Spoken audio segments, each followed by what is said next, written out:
Today we are going to talk about your position paper that is due next Wednesday, October 21st. So the first thing I want you to do is open up your Blackboard account and you're going to click on assignments and exams.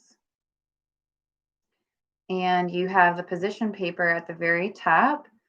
When you click on it, you will see, oh, hold on, I think I have it hidden from you. Let me make it available. Okay, so it's available now. So when you click on assignments and exams, position paper pops up at the top. It says position paper due Wednesday, October 21st. When you click on it, there's a rubric that we will go over in detail during this lecture. You also have a download PDF that explains exactly what you're doing in the position paper. So the movement from choosing a topic to establishing a position is probably the most difficult part of the argumentative process. The movement from topic to position establishes that you have enough background information to pursue a research path and, that you have enough of a background in that topic to do a research paper. So let's take a look at the position paper description. First of all, I want to point out that you should be looking at the student samples that are provided to you on Blackboard. Those student samples show you exactly what I'm looking for. All of the student samples are A papers, so please look at those in the course materials folder. All right, so if you download the argument position papers PDF document, I'm going to go through that with you. The purpose of the position paper is to assure yourself that you have adequate knowledge and resources to pursue a topic.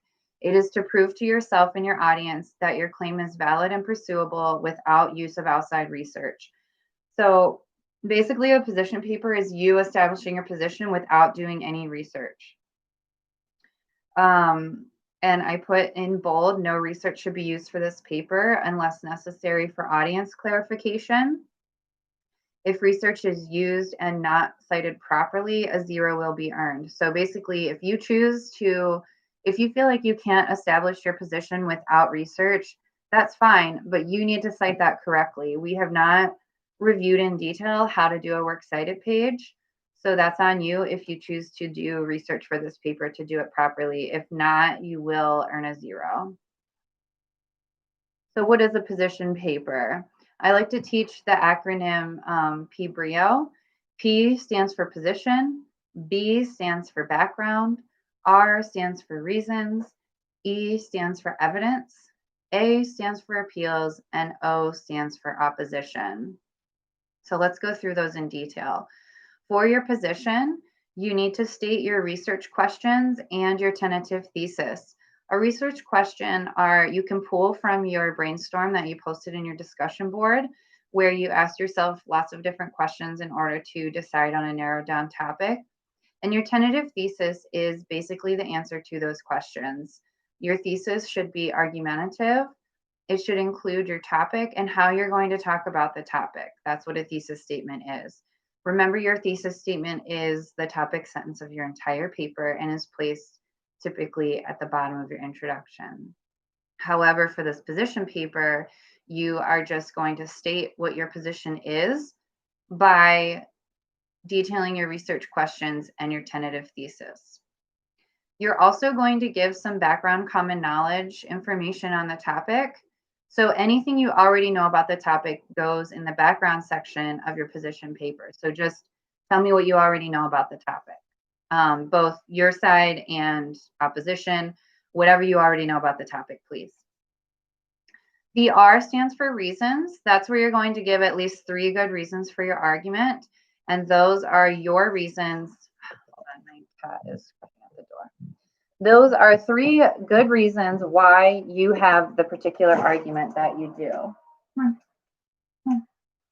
Mina.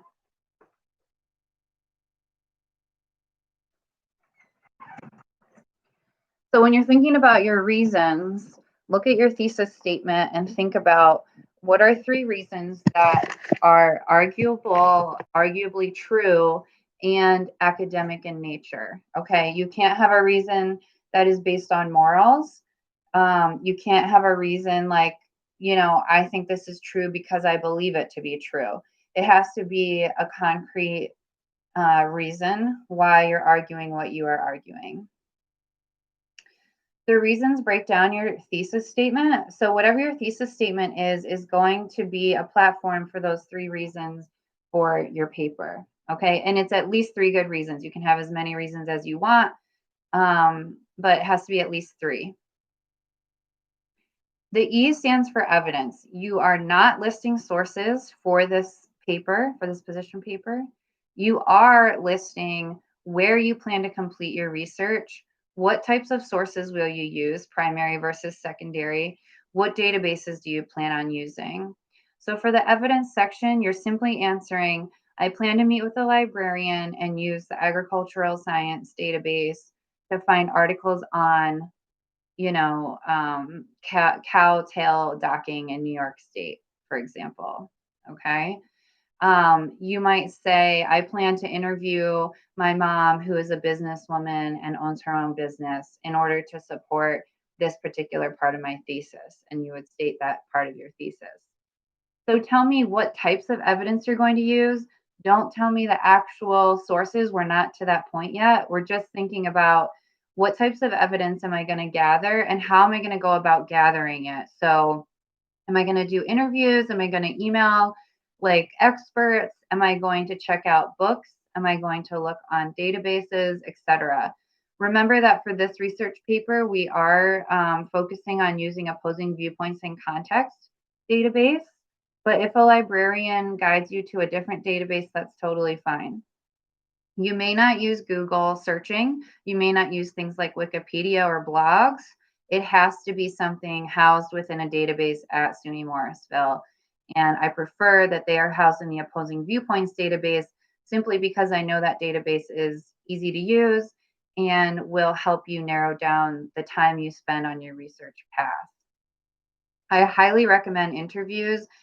Students who have completed interviews have really enriched their papers with those. For example, I've had students do papers on the ethics of horse racing and drugging and interview professors on campus who favor or don't favor it.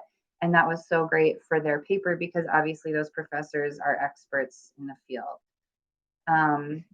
I've also had students email authors, email doctors and things like that to get feedback on their topics. So if you choose to interview, that is a great idea. Just make sure you're prepared ahead of time. You think about topics for your questions and you think about the purpose of the interview. Like what's the big deal about the person that you're interviewing, right? You want to make sure you establish that. So again, the evidence section is not for listing sources, it's for listing how you plan to get your sources. The appeals section is where you talk about how are you going to use the appeals we've learned about in this course, including logos, ethos, and pathos. You may also talk about needs and values. But I want to know what your plan is to convince the audience of your side. Remember, there's a difference between argument and persuasion. Argument is presenting your viewpoints, whereas persuasion is persuading your audience. All right. So you are forming an argument with this position paper, but your final paper will be persuasive, where you're trying to change your audience's mind. So for the appeals section, again, you're not going to tell me the appeals. You're not going to say, this is the scenario I plan to use for pathos. You're going to say, I plan to use personal testimony scenarios to convince my audience, and list some of the things. I plan to use logos through visual representations of graphs and data. I plan to use ethos because I'm interviewing a professor at Upstate Medical University. Those types of things are what I'm looking for the appeals part of this position paper. The next and final piece of the position paper is you need to think about your opposition. You have to acknowledge at least one major counter argument to yours. and you need to talk about how you plan to address it, which is your rebuttal.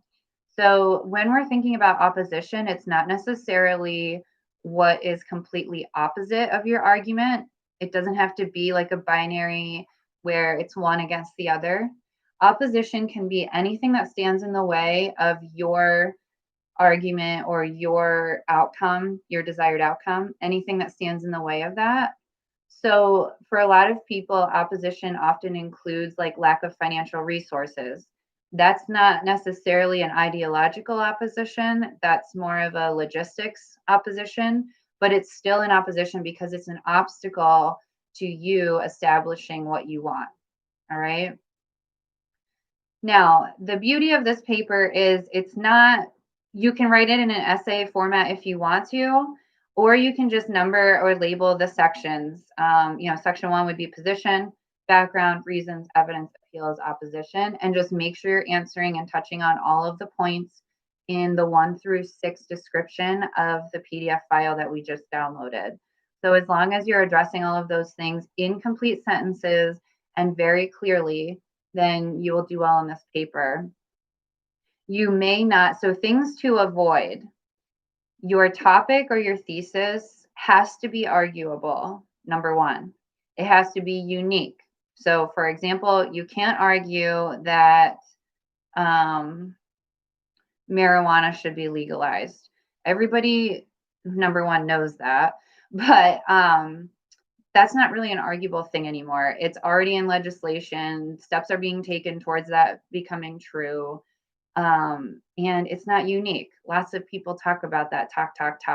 So if you want to talk about marijuana or you want to talk about drugs, that's fine, but you have to think of some unique way that you're going to approach the subject, right? We're putting on the hat of being scholars now, where we're putting in new ideas to the field of whatever we're interested in. So for this paper, a lot of you are probably considering topics that are socially or culturally responsible topics, which is so great. But you might also think about a topic that has to do with your major and explore something within your major. Those are always fun as well. And you can get to know your professors through that as well. So anyway, you don't have to write this paper in essay format. You can just say like position, position, background, reasons, evidence, and so forth. And you'll see the different types of writing in the student samples. I can't stress to you enough, please look at the student samples in that folder, okay? Because they're strong, they show you what an arguable topic is, and they show you the format of this paper. Some are written in essay format and some are written with the headings, so you can see what you feel comfortable working with. All right, if we click back to the actual assignment, if you click on position paper due Wednesday 10/21, it opens up, it tells you the due date and the time. Click on the view rubric button. Let's take a look at the rubric. For your position, I'm looking for your research question and thesis. So I'm not just looking for a generic position, I'm looking for research questions and a thesis statement, okay? And please note that I'm looking for a clearly stated, viable, unique, and specific thesis. You have to hit on all of those things, okay? For background information, you have to provide enough background information that the topic and the position that was just listed is clear, okay? If you don't have a lot of background information, this is where you might add in a research source, but please remember, you have to cite that research source correctly if you're going to use research. For the reasons, the 3 strong reasons have to be unique as well. You don't want to be saying over and over again an argument that's already been established in the academic conversation related to your topic. The 3 reasons are developed by you, not by research. That's probably the most important part of the final paper, is being able to think about reasons yourself, use your own logic, rely on your own prior knowledge. And those reasons might be solidified or more specified or clarified as you do your research. But initially, you should be able to come up with 3 reasons why you have this particular thesis statement, okay? And if you look at the next grade lower, it says that the reasons lack strength, explanation, validity, uniqueness. So, keep those words in mind when you're thinking of your reasons. The evidence section is where a lot of students lose points because they'll say something generic like, I plan to use SUNY Morrisville databases. Well, we know you plan to use SUNY Morrisville databases because that's required, okay? Or they'll simply say, I plan to do an interview. That's not good enough, because you need to tell me, you need to actually think about where you're getting your evidence. Are you going to actually do an interview in person? Are you going to call? Are you going to email? Who are you thinking of interviewing and why? What are their credentials? Are you thinking of using current events, news sources, and why are you going to use news sources? Are you thinking that you need scholarly research? And if so, why do the articles have to be scholarly for your thesis? All right, so think about types of sources. And you can also, I've constantly encouraged you to meet with a librarian who can also help you decide what are good places to gather your evidence. The next section on the rubric is the appeals section. And basically, I just want you to clearly identify how you're going to use appeals in your paper and talk about, very specific things. So maybe you have looked around a little bit. You haven't probably taken notes or printed out articles, but maybe you've seen a lot of great photos or great pie charts that relate to your topic. Or maybe you have experienced something traumatic that's related to your thesis. Well, obviously that's going to be appeals because you're going to use personal testimony. So I'm looking for use of course vocabulary like that, where you can say, my paper will rely on pathos through my personal testimony of going through this scenario that's related to my topic, right? And be specific about that. The final section of your position paper is the opposition and rebuttal piece. Please be sure that you not only define what the opposition is or might be, but that you also define how do you respond to that opposition. So for example, I said before that financial roadblocks can be an opposition because they stand in the way of your argument becoming real. So how do you deal with that, right? As a persuasive rhetorical strategist, which you are now, you have to be able to think about different perspectives and address them. And you can't address them with your ethos. You can't address them with your morals. You could use shared values of the audience. That's different than using your own personal morals, right? So think about the different perspectives available out there for your topic and then address them. That's basically what the opposition and rebuttal is for. And then finally, in the position paper, this is a short paper, doesn't require a lot of academic writing, simply requires you to kind of articulate an organized brainstorm for your paper is what the position paper's purpose is. But I am looking for proper grammar, spelling, and mechanics. I'm having a lot of students not proofread their work or even use the Microsoft Word suggestions to correct things in their paper. And if I am seeing that, then you are going to earn the lowest grade on the scale, which is like having many elementary errors. So please see a tutor. I highly recommend the tutors. Like I've told you before, those who see a tutor, those who see a librarian are in a much better spot to earn an A than someone who doesn't, because they're using their resources to be successful, which is what I would like you to do, especially in this virtual format where I can't stay after class and talk to you. I can have meetings with you if you want. So that's always an option, but I am encouraging you to branch out beyond me because that's what college is about. I try to teach my freshmen that. I think I've told you before. And it's a huge life skill being able to access and use resources appropriately in order for you to be and do your best. All right, so I'm going to X out of this rubric. If you have any questions about the rubric or the assignment description, please let me know. Now, during this lecture, I also wanted to go over the progression of major assignments for the semester. This position paper establishes your position without you using any research. And like I said, it's basically your brainstorm formalized. Your reasons might change as you do more research. Your thesis might change as you do more research. This is not something that you have to stick to.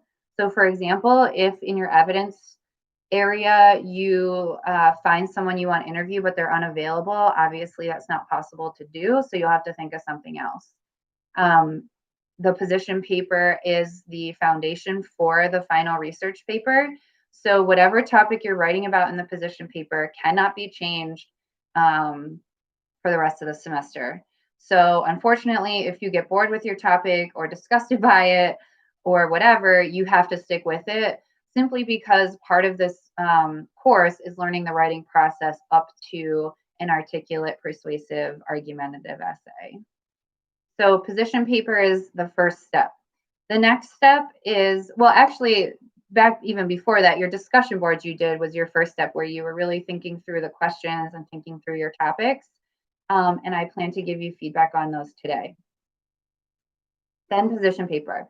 The next step is the research plan. The research plan, in my opinion, is probably the easiest assignment, but also the longest. You answer a bunch of questions about sources and prove that you know a lot about your sources, you know how to use them in your paper, and you have found credible sources. Obviously, I'll go into more detail about that assignment as it comes up, but it's called a research plan because it shows all the sources that you plan to use in your paper. And then you're also answering questions about each of those sources to make sure you're choosing appropriate sources and you're not just going with the first thing that comes up on your search. You want to make sure you're really fielding your sources so that you're choosing the best ones. And like I said, a librarian could help you with that.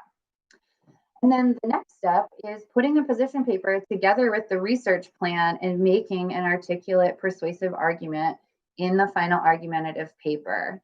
So that's the progression of these three major assignments that hit on all of the outcomes and objectives for this course that are listed in the syllabus. Obviously, if you look at the course outline, you'll see we have other assignments, other smaller assignments associated with our course. But these three major papers are kind of a progressive process that stay together. So remember that your thesis and your position paper has to follow you. It might change a little bit, but your general topic is going to follow you to the end of the semester. We also have a final reflection paper that serves in place of the final, and it's very simple. Basically, if you do it properly, follow directions, it's a great boost to your grade. And it is separate from this kind of package of assignments: position paper, research plan, argumentative paper. My plan for working on your course is to post the assignments for research plan and argumentative paper, persuasive paper, so you can see the assignment descriptions and the rubrics. Also, if you need to reach out to me, please do so, and I will schedule an appointment with you. I also, my goal today is to respond to your discussion board topics and let you know whether your topic is appropriate or not, or detailed enough, or pursuable enough, right? Like sometimes we think a topic might be a great idea, but it's not worth pursuing because we don't really know a lot about it, okay? Now, can you pick a topic you don't know a lot about? Of course you can, but you have to know enough to say, this is my topic, and these are 3 reasons why I'm choosing it. If you can say that, then you can move forward with your brainstorming. So I encourage you to do that. And if you have any questions, you can reach out to me.